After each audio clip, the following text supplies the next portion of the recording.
हर चेहरे पर हो बस मुस्कान। नया साल आपके जीवन में ढेर सारी खुशियाँ, सफलता और अच्छा स्वास्थ्य लेकर आए। हर सुबह हो नई शुरुआत और हर रात हो सपनों की बात। अपने सपने, नई उम्मीद और खुशियों के साथ हम सभी नए साल का स्वागत करते हैं। हेलो दोस्तों, गुड मॉर्निंग, राधे राधे। सुबह का समय है और जब तक स्नान ना करो ना जाने कितनी सर्दी लगती है। कोई काम भी नहीं होता है और करने का मन भी नहीं होता है। और जब स्नान कर लो तो सर्दी गायब हो जाती है और काम भी शुरू हो जाता है। तो मैंने अभी स्नान कर लिया है और सुबह में थोड़ा बहुत तैयार ज़रूर होती हूँ, नहीं तो पूरा दिन कैसे निकल जाता है पता ही नहीं चलता है। बस थोड़ा सा क्रीम लगाया, बाल बांधे, तिलक लगाया, हो गई तैयार। और सुबह में हल्दी हो या चंदन का मैं तिलक ज़रूर से लगाती हूँ और ये मेरा काम रोज़ का ही है। और अभी मेरे बगीचे में बहुत सुंदर गेंदे के फूल खिले हैं, तो इन्हें भगवान के चढ़ाने के लिए मैं तोड़ लेती हूँ।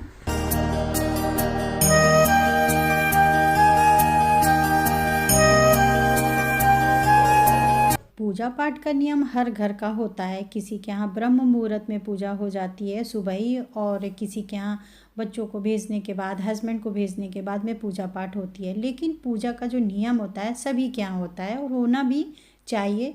जो लोग ब्रह्म मुहूर्त में पूजा नहीं कर सकते हैं वो कम से कम 7 और 8 के बीच में तो पूजा कर ही लेनी चाहिए। ये जो समय होता है पूजा का बहुत अच्छा माना जाता है। और अगर आप लेट ही हो रहे हैं तो 10 बजे तक तो पूजा कर ही लेनी चाहिए। और मैंने ना सबसे पहले सूर्य देव को जल चढ़ाने के लिए लोटा तैयार करी हूँ। इसमें मैंने फूल डाल दिया है।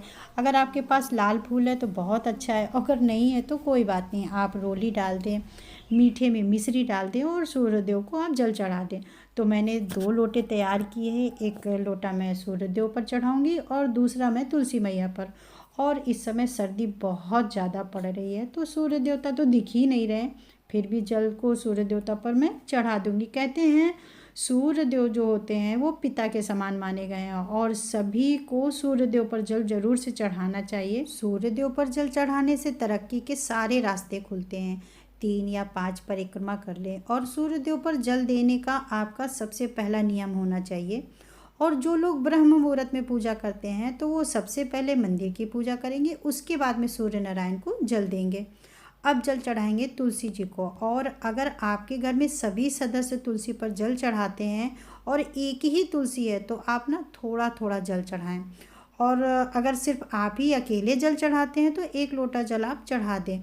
और अभी तो सर्दी है ना, तो तुलसी जी का बहुत ध्यान और बहुत केयर की ज़रूरत होती है। और सुबह के समय आप तुलसी पर हल्दी लगाएं, चंदन लगाएं, उनका तिलक करें, धूप बत्ती दिखाएं और शाम के समय आप दिया जला दें। और अगर आप ब्रह्म मुहूर्त में पूजा कर रहे हैं सुबह समय तो आप दिया जला दें। जहाँ तुलसी जी रहती है वहाँ किसी भी तरह का कोई भी वास्तु दोष नहीं रहता है, तो तुलसी जी घर पर होनी चाहिए। और कोशिश करें कि तुलसी जी को आप ऐसी जगह रखें जहाँ आपको आने जाने में वो दिखती रहें और आप भी आते जाते उनको देखते रहें और उनका दर्शन करते रहें। ऐसी जगह तुलसी जी को विराजमान करना चाहिए। उसके बाद में आप 3 से 5 परिक्रमा ज़रूर से कर लें। कोई भी महीना हो तुलसी जी की परिक्रमा रोज़ करें और शाम को दिया ज़रूर से जलाएं। क्योंकि अब इतनी रोशनी हो गई है तो अभी दिया नहीं जलाऊंगी, कोई महत्व भी नहीं है। तो अब चलते हैं घर के मंदिर में। सबसे पहले मैं ना अपना आसन बिछाऊंगी, क्योंकि बिना आसन के पूजा नहीं किया जाता है। इसके बाद में ठाकुर जी को दूध का भोग लगा दिया है और इसके बाद में जलाएंगे दिया। देखिए, जो भी आप पाठ करती हैं वो ज़रूर करें। देखिए, पाठ करने का भी नियम होना चाहिए सबका। कौन सा पाठ करना चाहिए? देखिए, सबसे पहले तो आप एक चालीसा पढ़ने का नियम होना चाहिए आपका। चाहे आप शिव चालीसा पढ़ें, दुर्गा चालीसा पढ़ें, या फिर विष्णु चालीसा, या फिर लक्ष्मी चालीसा, आप हनुमान चालीसा, जो भी आपके इष्ट देव हैं आप उनकी चालीसा ज़रूर से करनी चाहिए आपको। अगर आपको नहीं आती है तो आप किताब से पढ़े, कुछ समय बाद आपको खुद ही याद हो जाएगी। और फिर इसके बाद में मैंने ठाकुर जी को स्नान करा दिया है, उनका श्रृंगार कर दिया है और उनको विराजमान कर दिया है आसन पे। और अभी ना बहुत ज़्यादा सर्दी है इस समय, तो मैं सर्दी भर तो कोशिश यही करती हूँ कि मैं ठाकुर जी को चंदन लगाऊँ ही नहीं। क्योंकि चंदन जो होता है ना वो ठंडा होता है, इसलिए मैं सर्दी भर चंदन नहीं लगाती हूँ। मैं ठाकुर जी को रोली और सिंदूर लगाती हूँ।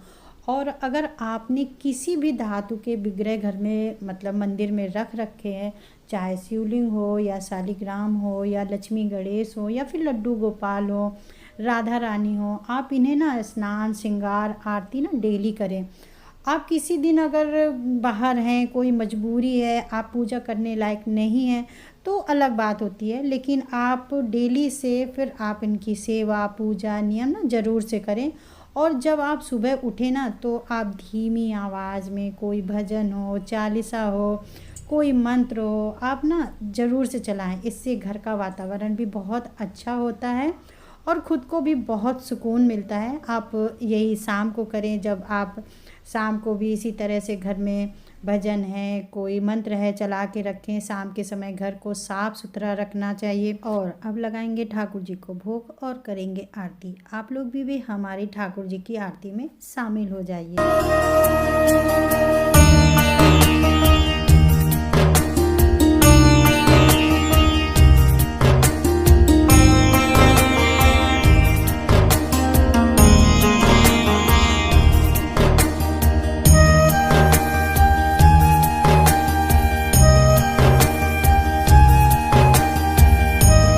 और आप जब रोज़ पूजा करते हो तो आपको सच बताऊं, समय बिल्कुल नहीं लगता है और बहुत जल्दी से पूजा हो जाती है। हाँ, बताने में समय लगता है, लेकिन जब आप पूजा करने लगते हो रोज़ में तो आपको बिल्कुल भी समय नहीं लगता है और फटाफट भगवान की पूजा हो जाती है।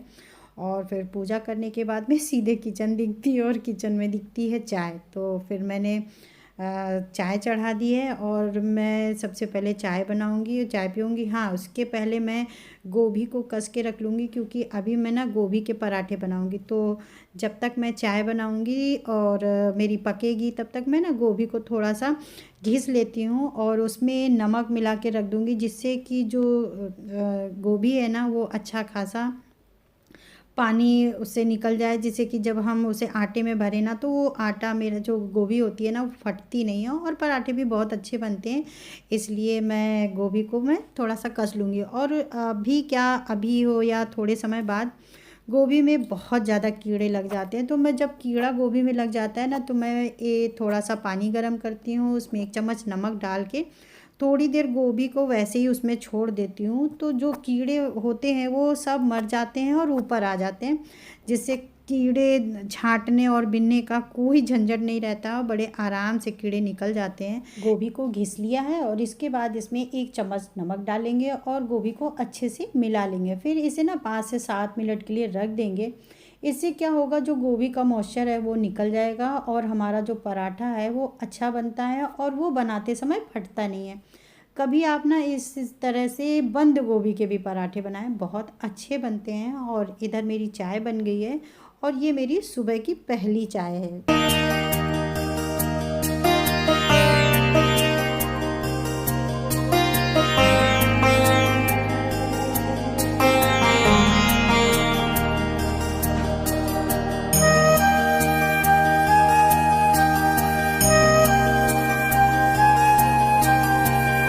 गोभी के पानी से ना मैं आटे को गूंद लेती हूँ।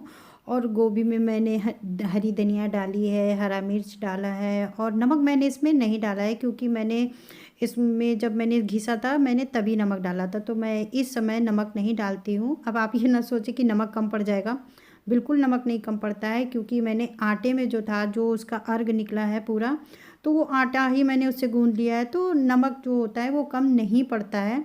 और फिर मैंने इसमें अदरक डाली है। अदरक तो गोभी के पराठे में ज़रूर से डालनी चाहिए, इसका टेस्ट बहुत अच्छा आता है। हींग डाली है, जिससे जो पराठे होते हैं ना बहुत स्वादिष्ट बनते हैं। और हम लेडीज़ों का ना पूरा दिन किचन में ही बीत जाता है और अब तो दिन इतने छोटे होते हैं कि दिन का पता ही नहीं चलता है।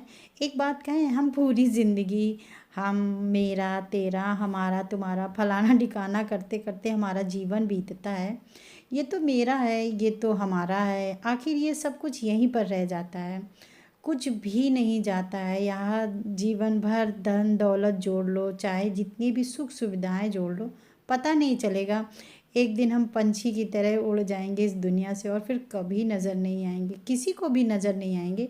ये सब ना यहीं छूट जाना है। तो खुश रहो, मस्त रहो, यही ज़िंदगी है। और सर्दियों में मैं हमेशा घर पे ही चटनी बनाती हूँ, क्योंकि मैं सर्दियों भर तो रेडीमेड वाली चटनी बिल्कुल बंद कर देती हूँ, क्योंकि अभी टमाटर आ रहे हो बहुत खट्टे और बहुत अच्छी बनती है इसकी चटनी। तो मैं ना घर पे ही चटनी बनाती हूँ, जब भी पराठा बनाती हूँ तो मैं चटनी ज़रूर घर पे ही बनाती हूँ, अच्छी भी लगती है सबको।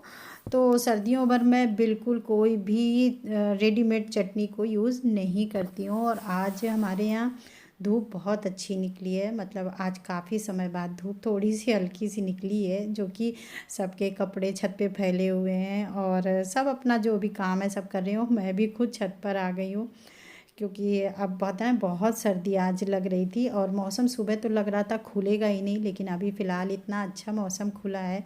धूप ठीक है, हल्की है, लेकिन हाँ शरीर में लग रही है। तो अभी मैं थोड़ी देर यहीं पर बैठूँगी।